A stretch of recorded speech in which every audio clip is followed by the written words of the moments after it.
안녕하세요. 사연을 즐겨 듣는 청취자 여러분을 위해 제가 따끈따끈한 이야기를 들고 왔습니다. 저는 서울에 살고 있는 30대 후반의 여자고요. 제가 들려드릴 이야기는 남편과 시댁 사이에 있었던 이야기입니다. 과거 이야기부터 쭉 시작할 텐데 남편의 살아온 이야기가 얼마나 기구했는지, 그리고 최근에 벌어진 아주 큰 이야기까지 해보려고 합니다.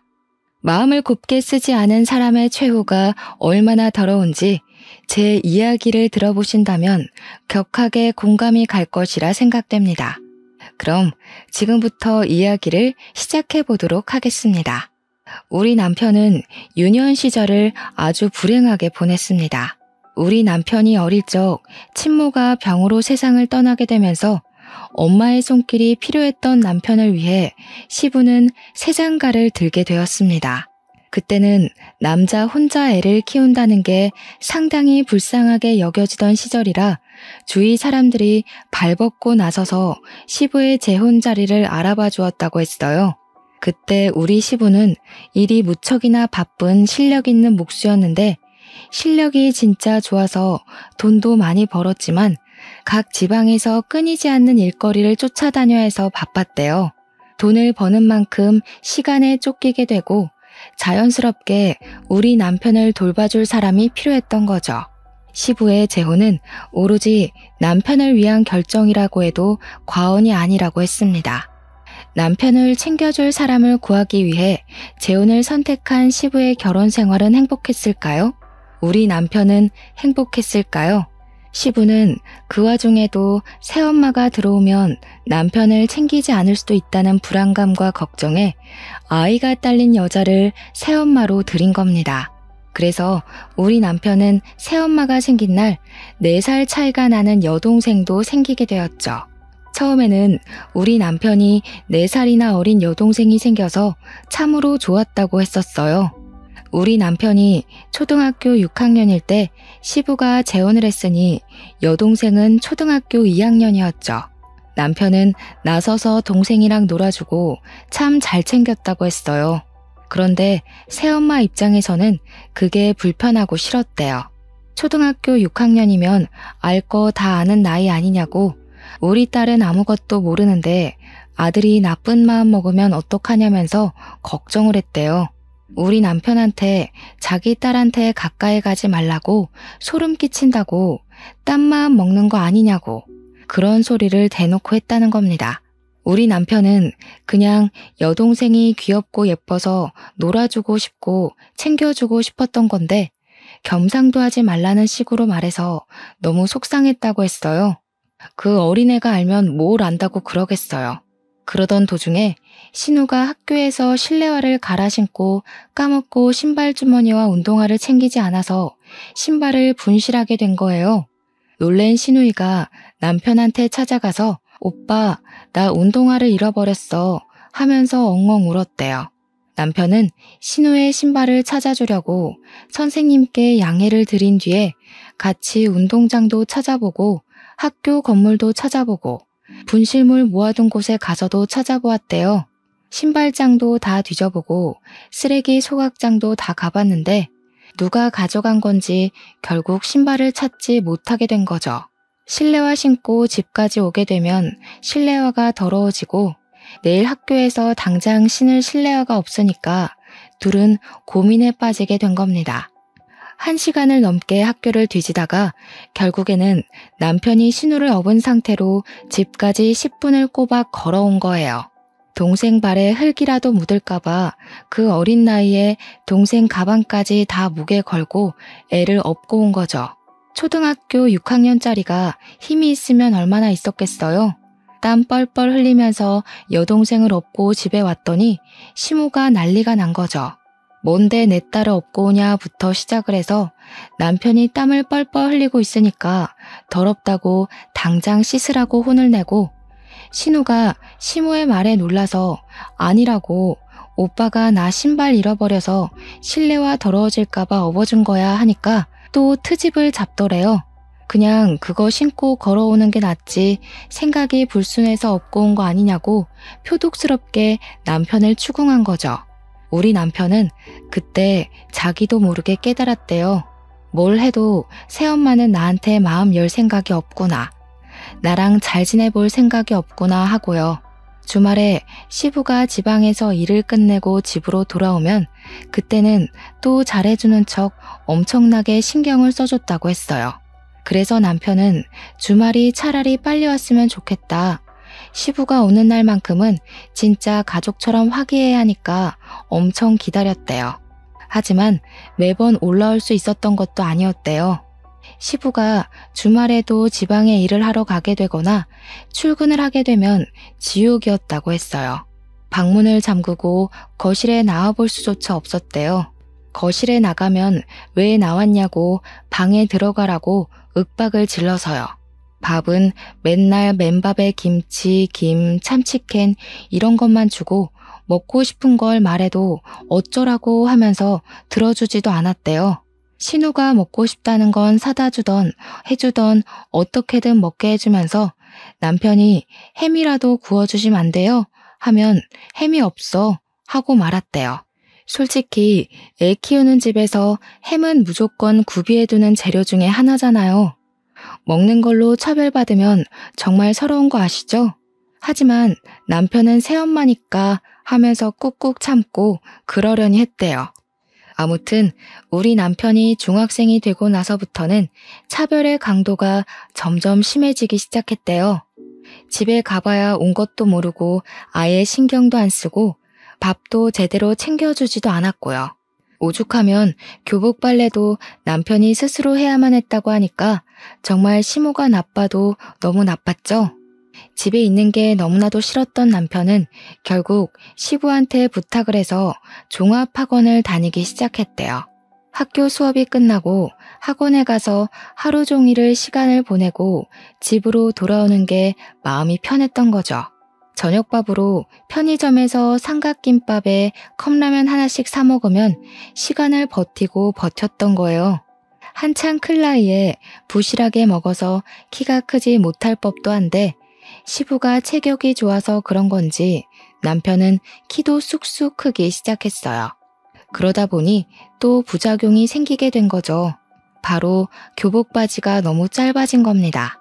교복이 무슨 칠부 바지처럼 짧아졌는데 사달라는 말을 못해서 그냥 입고 다니게 된 거죠.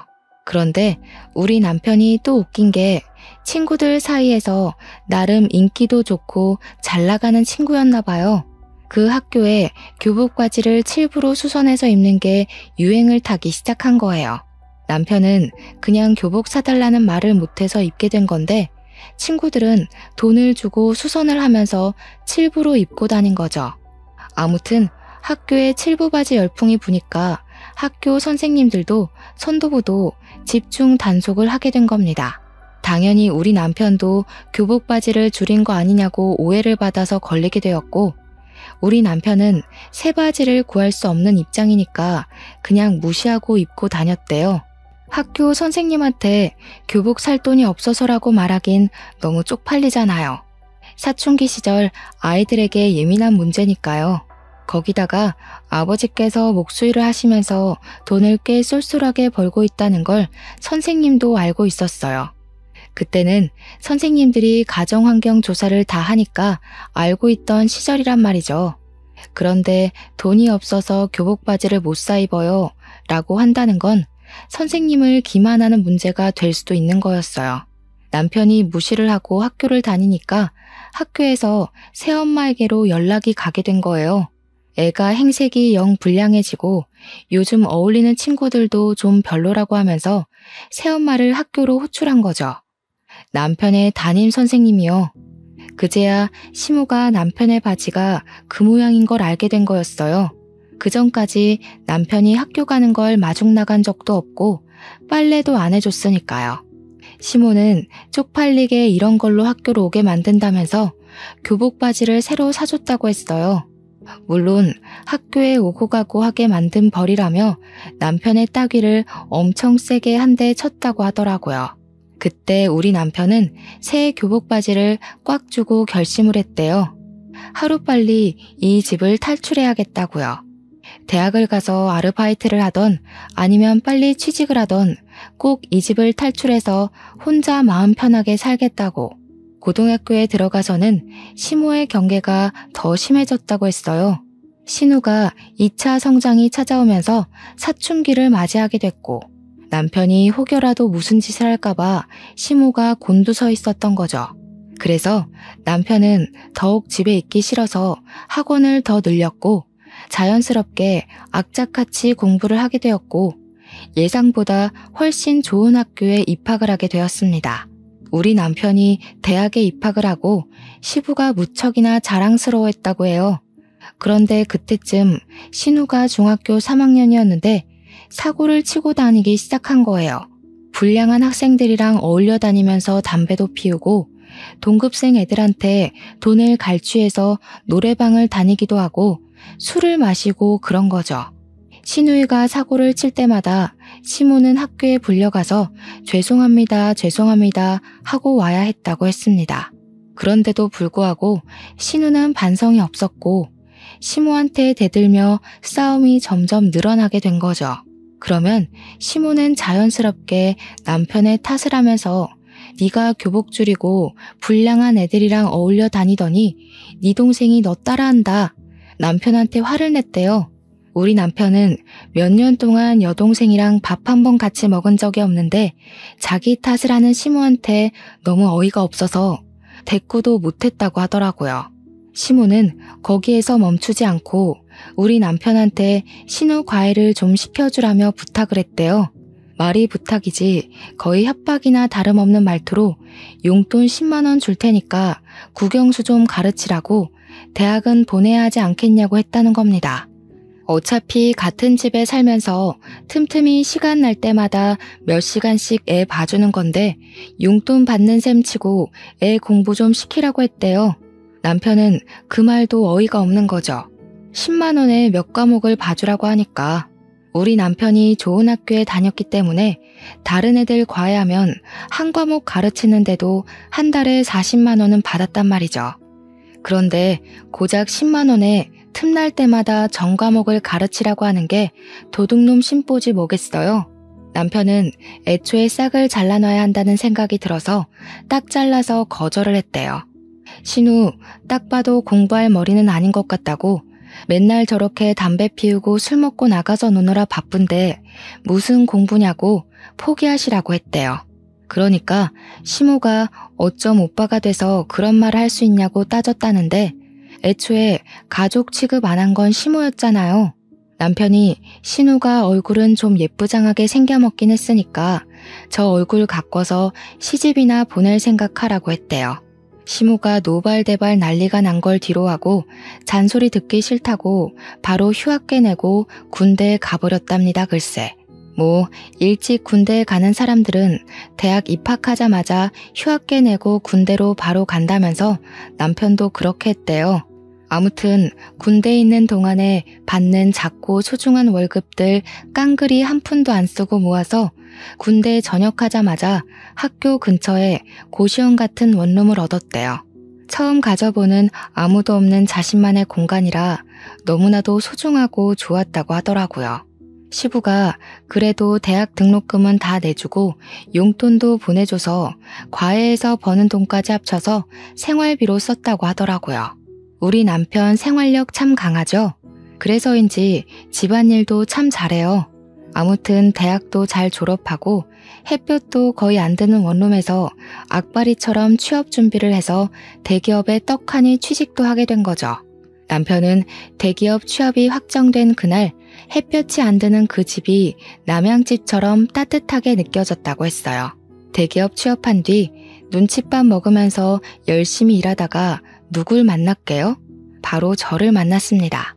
저랑 같은 회사 사내 커플이었거든요. 저는 남편의 그런 일생을 모르고 만났고 저에게는 벌어진 적 없는 일이었기에 처음 모든 이야기를 들었을 땐 정말 충격이 컸어요. 화목하게만 자란 우리 가정과 다른 환경에서 자랐다고 물꼬를 트고 그동안 살았던 이야기를 듣는데 눈물이 다 나더라고요. 남편이 상당히 진중하고 조용한 성격이었기 때문에 그런 아픔이 있을 거라고는 상상조차 못했었거든요. 게다가 꽤 진지한 이야기가 오고 가면서 저희 집에 방문을 하고 자주 와서 밥도 같이 먹고 할 때 우리 부모님한테 정말 잘했었거든요. 당연히 집에서도 저러겠구나. 사람이 참 바르게 자랐구나. 친딸인 저조차도 못하겠다 싶을 정도로 세세하게 우리 부모님을 챙겼거든요. 때가 되면 영양제 일일이 챙겨서 보내드리고 우리 엄마 스킨로션 떨어질 때가 되면 새로운 제품을 사다 바치고 했거든요. 당연히 본인 부모님께도 그러겠구나 했는데 전혀 교류 없이 지내던 상태였던 거죠. 우리 둘이 행복한 연애를 하고 있는 와중에도 남편은 본인 집을 생각하면서 속이 썩어 들어가고 있었다는 걸 몰랐어요. 새엄마가 그러니까 저한테는 시모인 그 여자가 남편에게 말도 안 되는 요구를 하고 있었거든요. 우리 남편한테 대기업 다니는 남자 중에 멀끔하고 돈 많은 인간 어디 없냐면서 신우 결혼을 좀 시키자고 했대요. 친구 중에 의사는 없냐, 변호사는 없냐. 좋은 대학 나와서 그런 친구 안 사귀고 뭐 했냐. 대기업 다니면 그런 인맥들 다 생긴다고 하던데 너는 어디서 뭐라고 있길래 그런 친구 하나 없냐. 너는 하나뿐인 여동생 시집 잘 가는 게 그리 곶감냐. 왜 좋은 사람 찾아오지를 않냐 하면서요. 결혼정보회사에 신우를 등록하러 갔는데 신우가 뭐 대학을 나온 것도 아니고 회사를 다니는 것도 아니고 그러니까 결혼정보 업체에서도 거절을 한 거죠. 그게 분해서 남편한테 대기업에 어디 격리 자리라도 하나 달라면서 돈 계산은 잘하니까 그런 데에 꽂아주라고 요구를 했대요. 무슨 구멍가게도 그런 식으로 취업은 안 시킬 텐데 대기업이 가당키나 하는 소리겠어요? 남편이 하루 이틀은 걸러들었는데 얼굴을 마주칠 때마다 그런 소리 하면서 자리 내놔라 하니까 스트레스를 받은 거죠. 우리 남편 얼굴이 점점 썩어 들어가는데 집안 사정이라고만 하니까 저도 궁금해도 더 이상은 물어보지도 못하겠고 그런 와중에 우리 집에서는 결혼은 언제쯤 할 생각이냐고 남편한테 계속 물어봤거든요. 나이가 30 초반이 넘어갔는데 우리 집에서도 슬슬 결혼했으면 좋겠다 하면서 남편 옆구리를 찌르니까 남편은 그게 고민이 된 거였어요. 시모가 저한테 무슨 소리를 할지도 모르고 어떤 요구를 할지도 모르는 상태니까 걱정이 돼서 저를 집에 소개해주는 게 겁이 났던 거죠.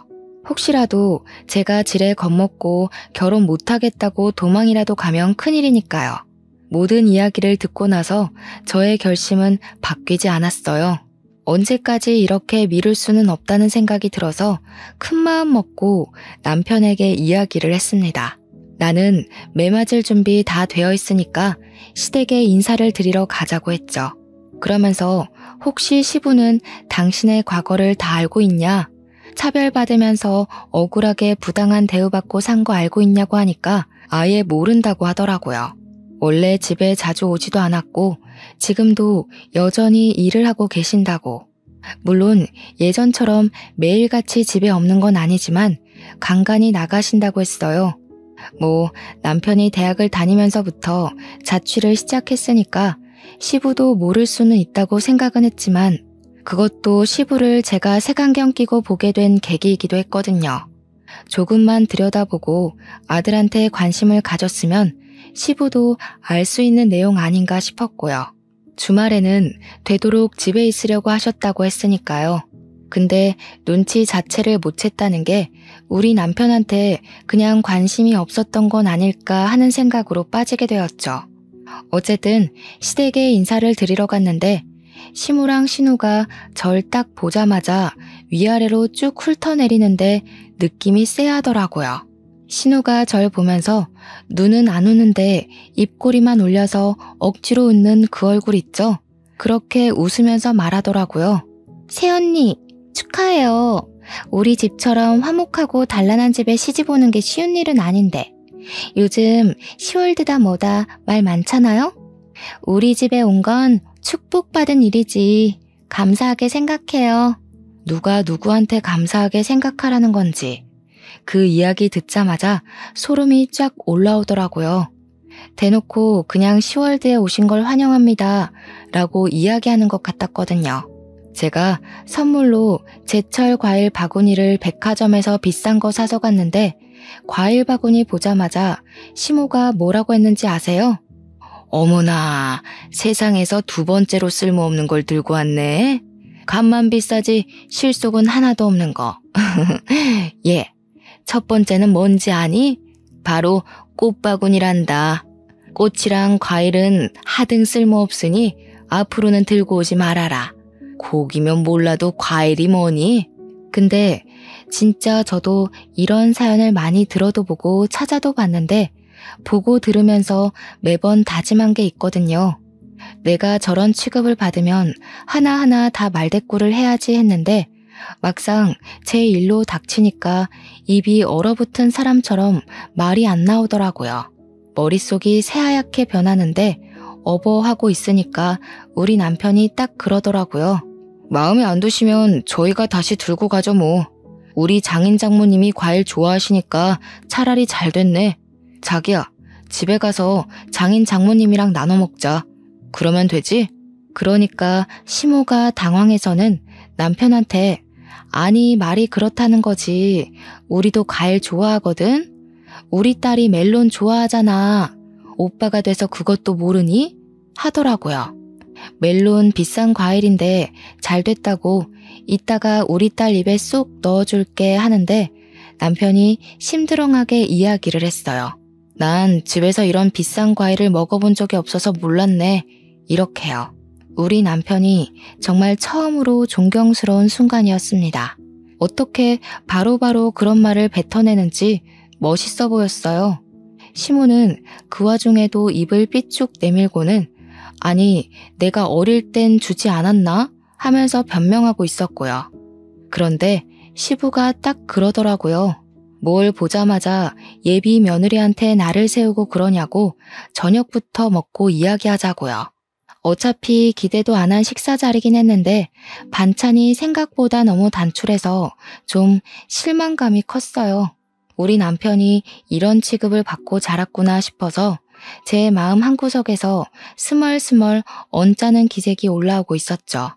시부가 헛기침을 하더니 고기라도 굽지 준비를 왜 하다 말았냐고 타박하니까 시무가 뭐라고 했게요? 제가 고기를 사올 거라 생각해서 고기를 따로 준비해두지 않았다고 제 탓을 하는 겁니다, 글쎄. 신우가 옆에서 시무 말에 거든답시고 언니가 센스가 좀 있었어야 했는데 센스가 없다면서 맞장구를 치더라고요. 대기업에서 눈치 없으면 살아남기 힘든 거 아니냐고 하면서 내가 언니한테 꼽을 주려는 건 아니고 언니 걱정돼서 하는 말이지 하더라고요.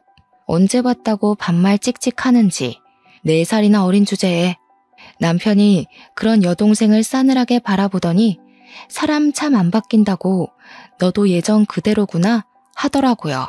새언니 처음 보는 자리에서 누가 반말부터 찍찍 갈기냐고 어디서 배워먹은 버릇이야? 하는데 속이 시원했습니다. 시부도 신우한테 가족될 사람이라고 해도 예의는 차려야 하는 거라고 존댓말 쓰라고 하더라고요.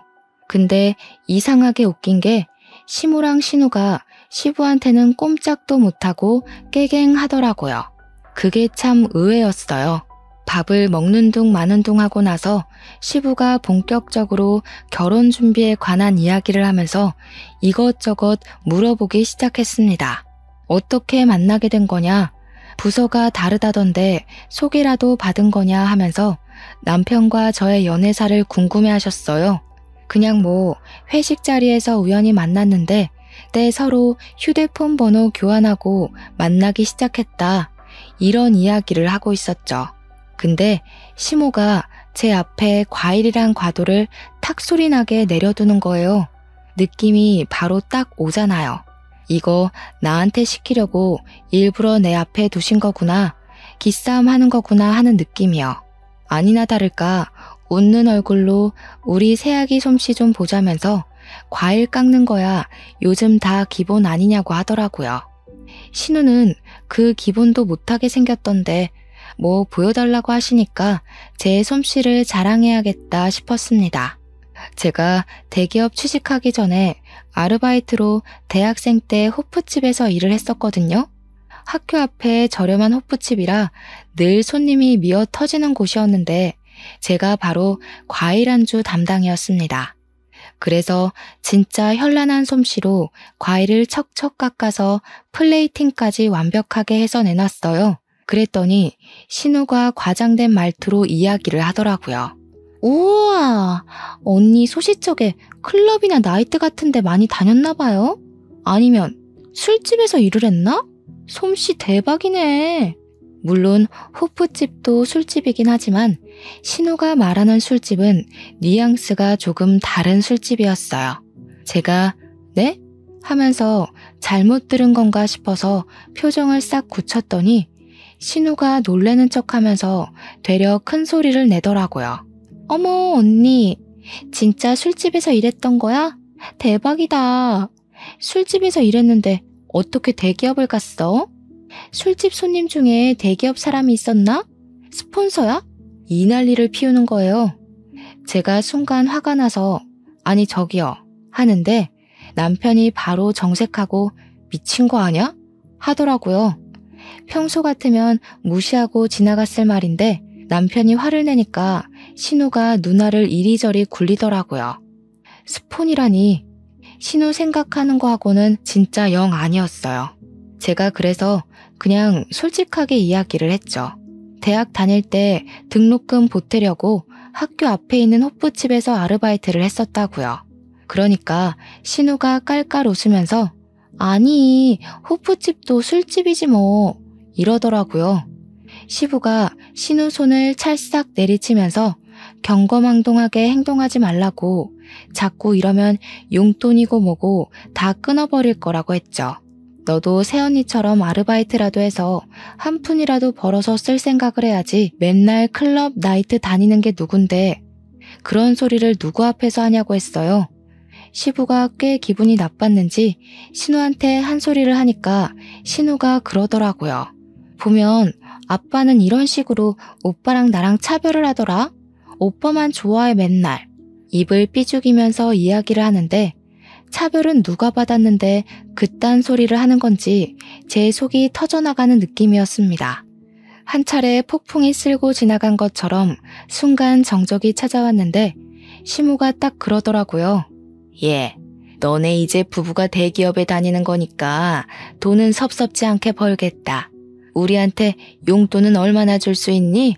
피는 안 섞였어도 키워준 부모인데 그래도 다달이 150만 원 정도는 줄 수 있지? 이제 너희 아버지도 늙어서 일 못해. 우리도 노후 즐기면서 쉬엄쉬엄 살아야지. 그러니까 신우가 냉큼 끼어들어서는 저는 용돈 50만 원씩만 주면 돼요 하더라고요.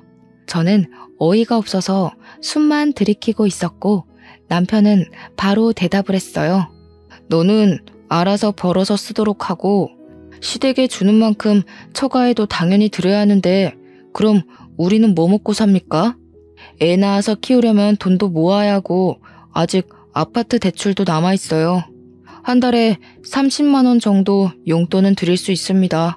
그건 와이프랑도 이야기 끝냈고요. 30만 원이라는 말에 시모가 아니 그런 법이 어디 있냐고 이야기를 하는데 시부가 말을 딱 끊더라고요. 용돈이고 뭐고 다 필요 없으니까 둘이서 행복하게 알아서 잘 살라고 그게 효도하는 거라고요.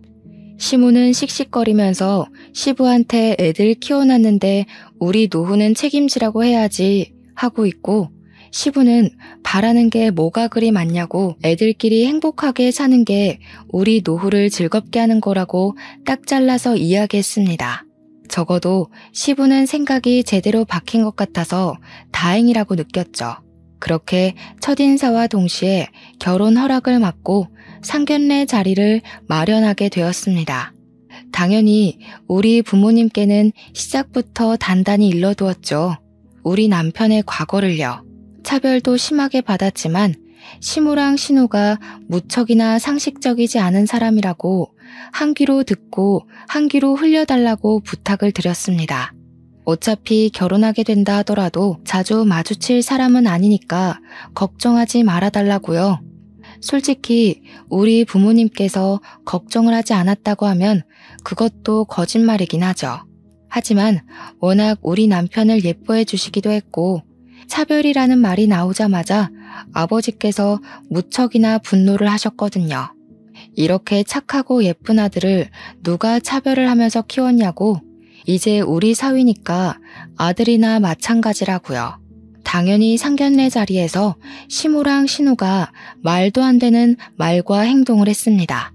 예상했던 일이고 미리 일러두었던 터라 크게 당황하지는 않았지만 어이는 없더라고요.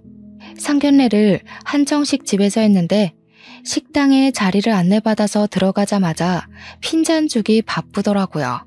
대기업의 센스가 이 정도밖에 안 되냐면서 무슨 호텔 레스토랑에 룸 잡고 밥 먹는 줄 알았는데 이런 집이면 친구들한테 자랑도 못하겠다고요.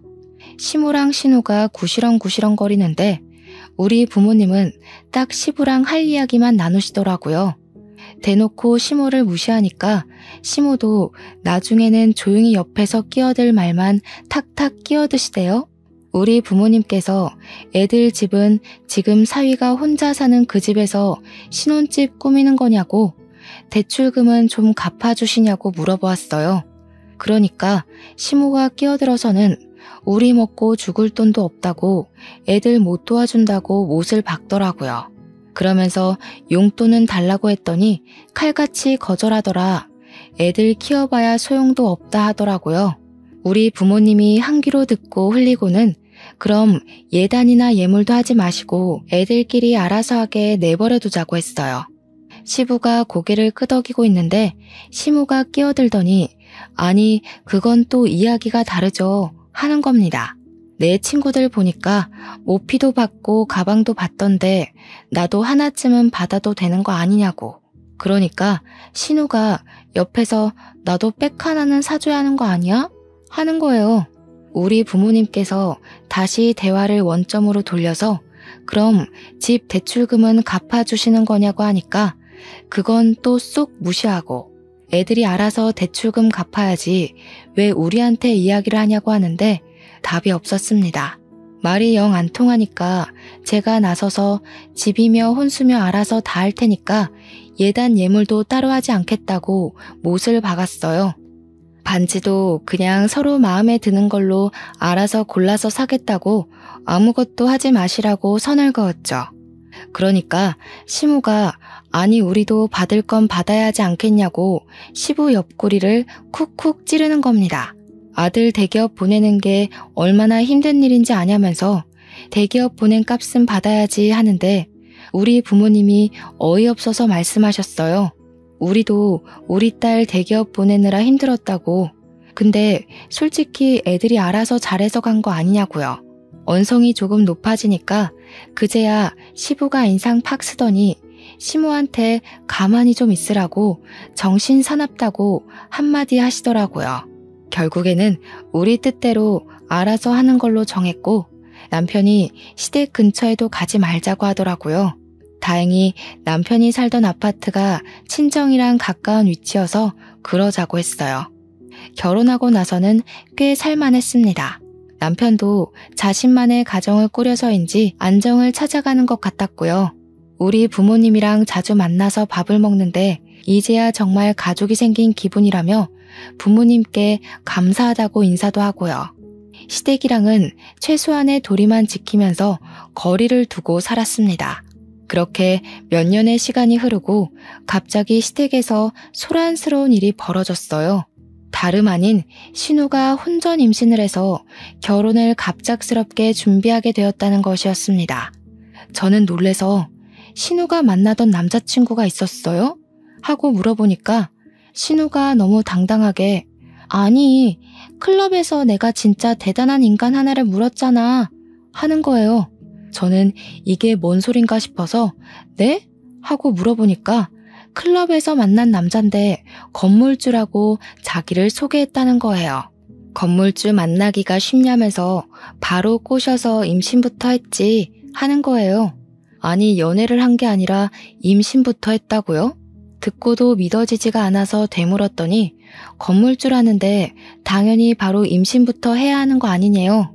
그 남자가 차고 다니는 시계가 차 한 대 값이라며 들고 다니는 가방은 얼만 줄 아냐고, 흠이 있다면 어릴 적에 차 사고를 크게 당해서 차를 못 타고 다녀서 차가 없는 거 딱 하나라고 하는데 뭔가 의심스럽더라고요.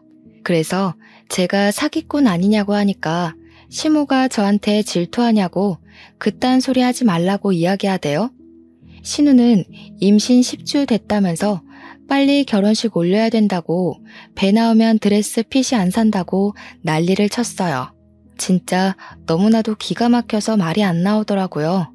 당연히 반전도 존재했습니다. 신우가 결혼을 준비하는데 뭔가 이상하더래요. 신혼여행지도 고르고 웨딩숍도 고르는데 자꾸 너무 비싸지 않냐고 핀잔을 주더래요.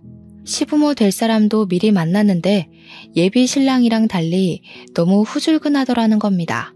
예비 시매부가 그냥 원래 검소하신 분들이라고 절에서 한 푼 두 푼 모아서 건물도 사고 한 거라고 했다는데 좀 미심쩍었대요. 아무튼 시모는 건물주랑 결혼한다고 온 동네방네 난리 법석을 떨었고, 신우도 건물주라는데 후줄근한 게 뭐가 문제야 싶어서 결혼 준비를 한 거죠. 태교도 열심히 하고 술도 담배도 다 끊고 현모양처인 척하면서 상견례 준비를 한 겁니다. 당연히 우리 부부도 와서 대기업 다닌다고 자랑해줘야 된다길래 머릿수 채우러 따라 나갔죠. 그런데 저랑 남편이랑 예비 사돈을 보는데 인상에서 풍기는 그 특유의 제비 느낌이 영 별로였습니다. 예비 시매부가 진짜 제비족처럼 생겨서 느글느글하고, 예비 사돈댁은 그런 자리가 불편한 건지 어색한 건지 안절부절 못하더라고요. 이미 임신 15주가 된 신우는 배가 슬슬 나오기 시작했고, 더 나오기 전에 드레스를 입어야 한다며 빠르게 예식 날짜를 잡자고 이야기를 하고 있었어요. 그런데 우리 시모가 또 욕심이 그득한 사람이잖아요. 대놓고 예비 사돈댁에 물어보기 시작한 거죠. 애들 집은 어디로 해주실 건지, 가지고 있는 건물 월세는 얼마나 들어오냐, 어디 동네에 있냐, 이런 거요. 그러니까 예비 사돈댁이 그러는 겁니다. 집은 애들이 알아서 하기로 한 거 아니었나요? 건물 월세는 무슨 월세요? 사는 동네는 금천구인데요. 시모가 고개를 갸우뚱하면서 아니 건물주라면서요 하니까, 건물주? 무슨 건물주? 우리 집 전세예요 한 거예요. 그러면서 예비 사돈도 궁금했다면서 우리 시부가 집 짓는 사람이라고 하던데 어디 건설업 사장이냐고 묻더라고요. 순간 정적이 확 생기는데 저랑 남편은 이게 뭐지? 하면서 머리를 굴리고 있었어요. 다들 질문만 가득한 대화를 하다가 실체를 알게 된 거죠. 신우랑 예비 시매부가 둘 다 집안에 대해서 거짓말을 친 것이었습니다.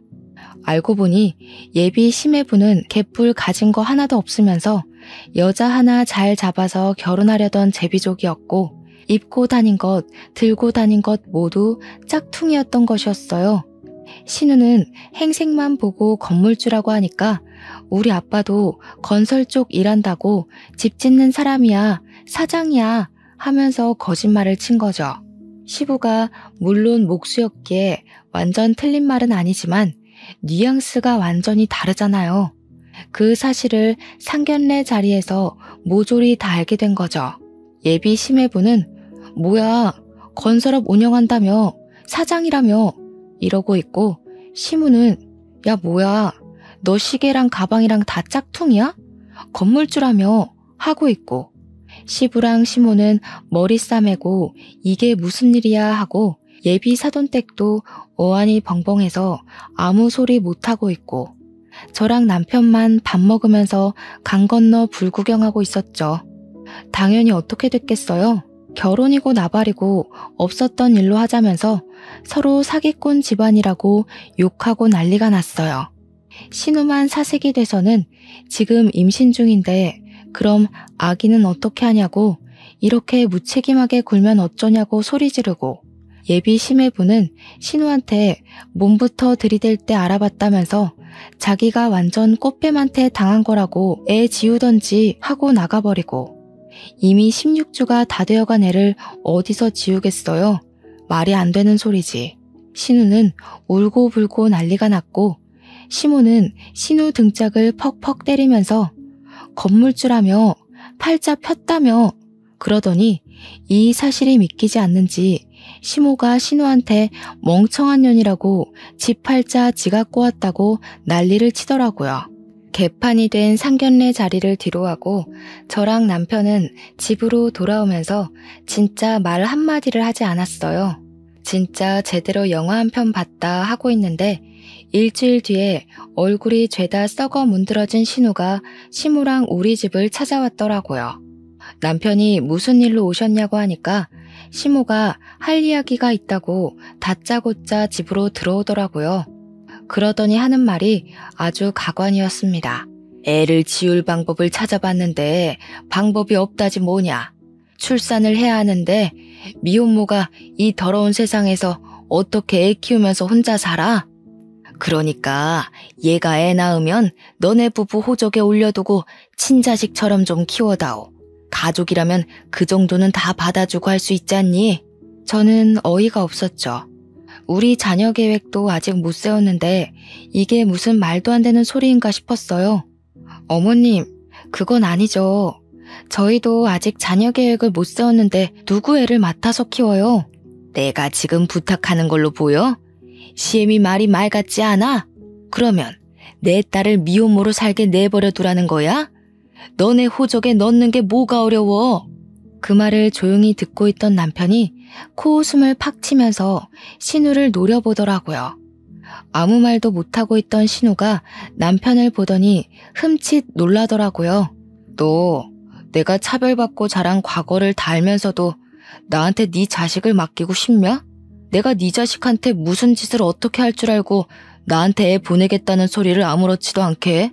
그러니까 신우가 놀래서 오빠 하면서 벌벌 떨더라고요.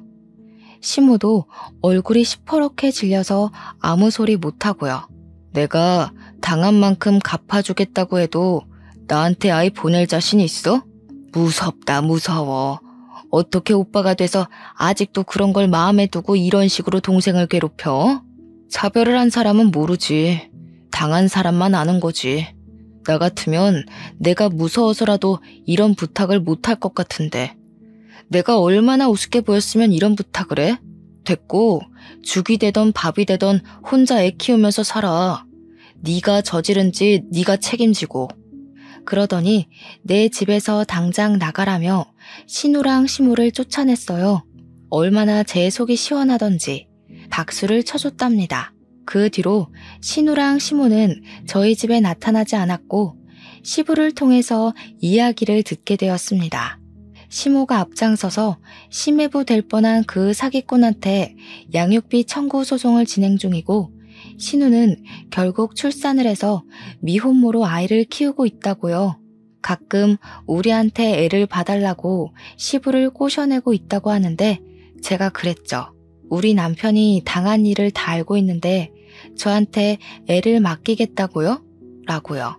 그 덕에 시부도 남편이 과거에 당한 차별에 대해 모조리 다 알게 되었고 시부가 노발대발 난리가 나게 된 거죠.